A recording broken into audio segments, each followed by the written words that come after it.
Kintsugi is the Japanese tradition of repairing broken pottery and broken dishware using a special type of lacquer and some metallic powder.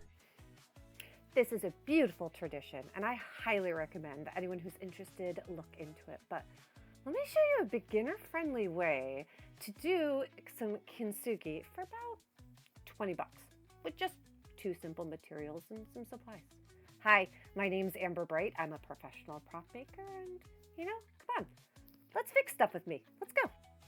First, let's lay out the things that we're gonna need. You're gonna need some sort of gold powder. I had this one, and I know it's shiny and gorgeous, so that's what I used. Next, you're gonna need your epoxy.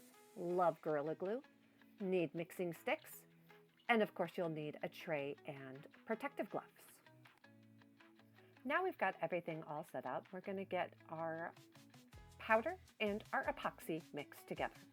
Gotta make sure our gloves are on first, of course, and we pour out the epoxy and put just a little bit of the powder in. This stuff will go a long ways, so you don't need a lot.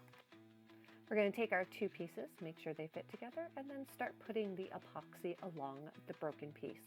You want enough so that it's gonna squeeze out just a little bit to give you that nice, beautiful welding line, but not so much that it's going to run.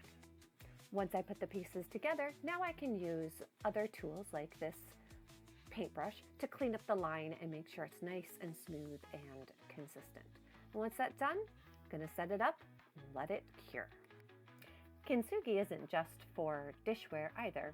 This is an ornament that my sister got in Hawaii with her husband that unfortunately got broke during moving. So I'm gonna do the same thing. I put just enough of the epoxy and powder mixture to create a little bit of a well as I put the pieces back in place without it running too much. As you can see, I don't have all the pieces, so I'm basically just kind of hoping that the pieces hold in place on their own and with the help of the epoxy. The glass of this ornament was also very thin and very delicate, which is why I took off one of my gloves because I was afraid that I would drop the pieces. And you know what? What did I do? I immediately dropped the piece inside of the ornament and then had to fish it out. So, I saw that coming. I actually chose to do this one second because it gave my epoxy time to get just a bit tacky, which made it a little bit easier to put the pieces in place and have the now slightly tacky epoxy help hold it. It was definitely a game of kind of roulette though, because there are some areas where the epoxy wasn't as thick as I would have liked it because it got really gummy on me. But, in the end, it worked. And here is the finished product. As you can tell, I didn't have all the pieces. So one of the steps I took after this was to go back in and put a bunch of the clear epoxy on the edges and underneath to kind of stabilize it so that it won't break any further. And as you can see, our cup came together really nicely. This one was the easy one since it broke so perfectly. But I really like how the gold ties in with the rest of the cup, and now it can go back on my display shelf. All in all, not bad for about 15 to 20 minutes worth of work.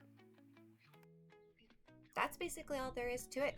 Just let them cure fully and then they're good to be your display pieces. The epoxy that we used is not food safe, so like I said, display pieces only.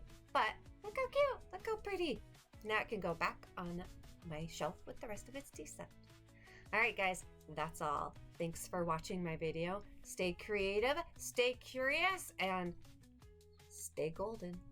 Bye, guys.